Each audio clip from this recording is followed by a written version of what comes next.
শুধু তাই না, রব্বুল আলামিন বলেন আগুন দিয়ে তোমাদের চেহারাগুলোকে পরিয়ে দেওয়া হবে।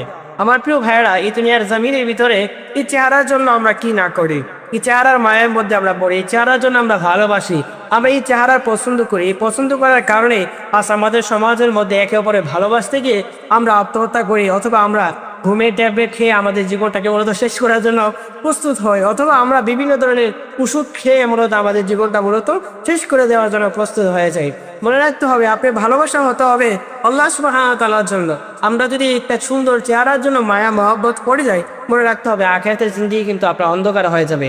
পছন্দ হতে হবে তার ইবাদত বন্দেগী আছে কিনা, তার দিনদারিত্ব আছে কিনা। তার যদি দিনদারিত্ব থাকে, তার ইবাদত বন্দেগী যদি থাকে, সেক্ষেত্রে আল্লাহকে যদি পছন্দ করে, আল্লাহকে যদি ভালোবাসে, রসুলকে যদি আদর্শ হিসেবে তার জীবন পরিচালনা করে নেই, রসুলের জীবনের উপরে, রসুলের আদর্শের উপরে যদি তার জীবন পরিচালনা করে নিতে পারে, তবেই আপনি বলতে তাকে ভালোবাসেন। এই সুন্দর চেহারা আল্লাহ সুবহানাহু ওয়া তাআলা বলছেন আগুন দিয়ে বলতে আমি আল্লাহ সুবহানাহু ওয়া তাআলা পুড়িয়ে ফেলবো। তাই রব্বুল আলামিন বলছে ইন্নাল মুজরিমিনা ফি আযাবি জাহান্নাম খালিদুন, নিশ্চয়ই মুজরিমুন যারা আছে, পাপিষ্ঠ দল যারা আছে, তাদের জন্য আমি আল্লাহ সুবহানাহু ওয়া তাআলা জাহান্নামের আগুন মূলত নির্ধারণ করে রাখলাম। শুধু তাই না, রব্বুল আলামিন বলছেন জাহান্নামের ভিতরে যে যাবা, তোমাদের কখনো মৃত্যু হবে না। সুম্মা লা ইয়ামুতু ফিহা ওয়া লা ইয়াহইয়া, আল্লাহ সুবহানাহু ওয়া তাআলা বলছেন সেখানে কোনো মরণ নাই, জীবিত তো থাকবে না। এমন অবস্থায় রব্বুল আলামিন অনন্তকাল মূলত রাখা হবে। এই দুনিয়ার জমিনের ভিতরে আমরা আজ আছি, কাল আমরা থাকবো না, চলে যেতে হবে। এই কথাটা আমাদের বাস্তবতা। স্বার্থপর দুনিয়ার জমিনের ভিতরে আমরা যাদেরকে আপন মনে করে নিয়েছিলাম, তারা আমাদের কখনো আপন হতে পারে না।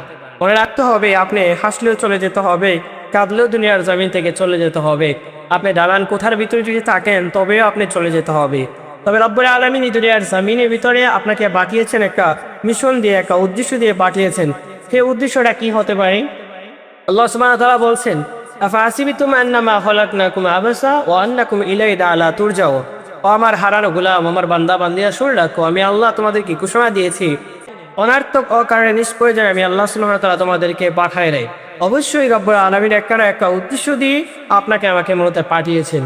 সেই উদ্দেশ্যটা কি হবে? আল্লাহ সুবহানাহু ওয়া তাআলা বলছেন ওমা খালাকতুল জিন্না ওয়াল ইনসা ইল্লা লিয়াবুদুন, একমাত্র আমি আল্লাহ মানুষ এবং জিন জাতিকে তৈরি করেছি আমার ইবাদত, আমি আল্লাহ সুবহানাহু ওয়া তাআলা বন্দী করার জন্য। আজ আমরা যদি দুনিয়ার লোভ লালসার মধ্যে পড়ে রব্বুল আলামিনের ইবাদত, রব্বুল আলামিনের বন্দেগী যদি আমরা ছেড়ে দেই, তাহলে আমার আপনার জীবনে মূলত আখিরাতের জিন্দেগি অন্ধকার হয়ে যাবে। আর আখিরাতের জিন্দেগি যদি আমার আপনার অন্ধকার হয়ে যায়, তাহলে মনে রাখতে হবে অনন্তকালের পথ আমাদের জাহান্নামের ভিতরে থাকতে হবে। যে জাহান্নামের ভিতরে আল্লাহ সুবহানাহু ওয়া তাআলা বলছেন, বান্দা আমি আল্লাহ রাব্বুল আলামিন তোমাদের জন্য আগুন দিয়ে মূলত আপ্যায়ন করব। রাসূলুল্লাহ সাল্লাল্লাহু আলাইহি ওয়াসাল্লাম এক হাদিসের মধ্যে বলে জাহান্নামী বান্দাদেরকে দুনিয়ার জমিনের ভিতরে এক ভাগ আমরা জাহান্নামের আগুন থেকে একটা ভাগ মতো দুনিয়ার জমিনের ভিতরে দিয়েছেন, আর ৭১ ভাগ তথা ৭০ ভাগ এক হাদিসের মধ্যে পাওয়া যায়, আর এক হাদিসের মধ্যে পাওয়া যায় ৭১ ভাগ মূলত আল্লাহ সুবহানাহু ওয়া তাআলা জাহান্নামের ভিতরে রেখে দিয়েছে। তো আরেক হাদিসের মধ্যে রাসূল সাল্লাল্লাহু আলাইহি সাল্লাম বলেন জাহান্নামের আগুনটা কেমন হতে পারে। জাহান্নামের আগুনটা আপনার ১০০০ বছর পুরানো হবে। ১০০০ বছর পুরানোর পরে জাহান্নামের আগুনের রূপ ধারণ করবে লাল। আবার ১০০০ বছর জাহান্নামের আগুনকে পুরানো হয়, তার রূপ ধারণ করে আপনার সাদা। আবার ১০০০ বছর জাহান্নামের আগুনটাকে পুরানো হয়, তার রূপ ধারণ করে আপনার কালো। মুফাসসির কামগণ বলেন বর্তমান জাহান্নামের আগুন হচ্ছে আপনার কালো। তো একেবারে ফিল করা আমার আপনার উচিত যে অন্ধকার কবরের ভিতরে, কালা আগুনের ভিতরে আমি আর আপনি মূলত কিভাবে থাকবো।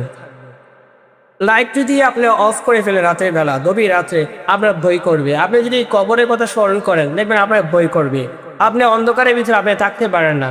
তবে রব্বুল আলামিন বলছেন আমার বান্দা যদি ইবাদত বন্দেগী না করে, ওই জাহান্নামের আগুন হবে কালো, অন্ধকার আগুন হবে, আর এই আগুনের ভিতরে মানুষদেরকে আপ্যায়ন করা হবে। তবে মনে রাখতে হবে ইবাদত যদি না করো, তোমার জন্য আমি আল্লাহ সুবহানাহু ওয়া তাআলা এই জিনিসটা রাখবো। শুধু তাই না, আল্লাহ সুবহানাহু ওয়া তাআলা বলছেন বান্দা তোমাদের এই যে চমৎকার একটা দেহ আমি আল্লাহ সুবহানাহু ওয়া তাআলা দিয়েছি, এই শরীরের মাংসগুলো আল্লাহ সুবহানাহু ওয়া তাআলা বলেন হাড্ডি থেকে আলাদা করে দেওয়া হবে। শুধু তাই না, রব্বুল আলামিন বলেন আগুন দিয়ে তোমাদের চেহারাগুলোকে পরিয়ে দেওয়া হবে।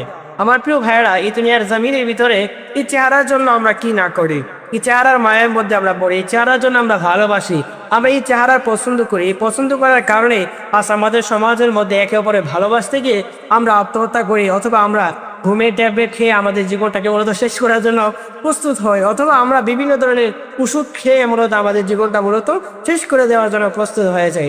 মনে রাখতে হবে আপনি ভালোবাসা হতে হবে আল্লাহ সুবহানাহু ওয়া তাআলার জন্য। আমরা যদি একটা সুন্দর চেহারার জন্য মায়া মহব্বত পড়ে যাই, মনে রাখতে হবে আখিরাতের জিন্দেগি কিন্তু আপনার অন্ধকার হয়ে যাবে।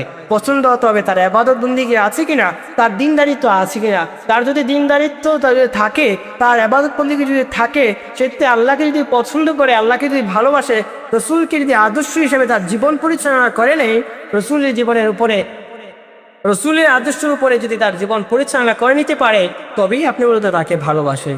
এই সুন্দর চেহারা আল্লাহ সুবহানাহু ওয়া তাআলা বলছেন আগুন দিয়ে বলতে আমি আল্লাহ সুবহানাহু ওয়া তাআলা পুড়িয়ে ফেলবো। তাই রব্বুল আলামিন বলছে ইন্নাল মুজরিমিনা ফি আযাবি জাহান্নাম খালিদুন, নিশ্চয়ই মুজরিমুন যারা আছে, পাপিষ্ঠ দল যারা আছে, তাদের জন্য আমি আল্লাহ সুবহানাহু ওয়া তাআলা এই জাহান্নামের আগুন মূলত নির্ধারণ করে রাখলাম। শুধু তাই না, রব্বুল আলামিন বলছেন জাহান্নামের ভিতরে যে যাবা তোমাদের কখনো মৃত্যু হবে না, সুম্মা লা ইয়ামুতু ফিহা ওয়া লা ইয়াহইয়া। আল্লাহ সুবহানাহু ওয়া তাআলা বলছেন সেখানে কোনো মরণ নাই, জীবিত তোমরা থাকবে না। এমন অবস্থায় রব্বুল আলামিন অনন্তকাল মূলত রাখা হবে। তাই আসুন আমরা এই কথার সামারি আকারে একটা কথাই মূলত বলি, এই দুনিয়ার জামিন থেকে আমরা চলে যেতে হবে 100%। তবে মালিককে যদি আপনারা রাজিকশু করে নিতে পারেন, আখিরাতের জিন্দেগি মূলত আপনার সাকসেসফুল হবে ইনশাআল্লাহ। রব্বুল আলামিন ইবাদত বন্দেগী করার তৌফিক দান করুক আমাদেরকে। আমিন। আসসালামু আলাইকুম ওয়া রাহমাতুল্লাহি ওয়া বারাকাতুহু।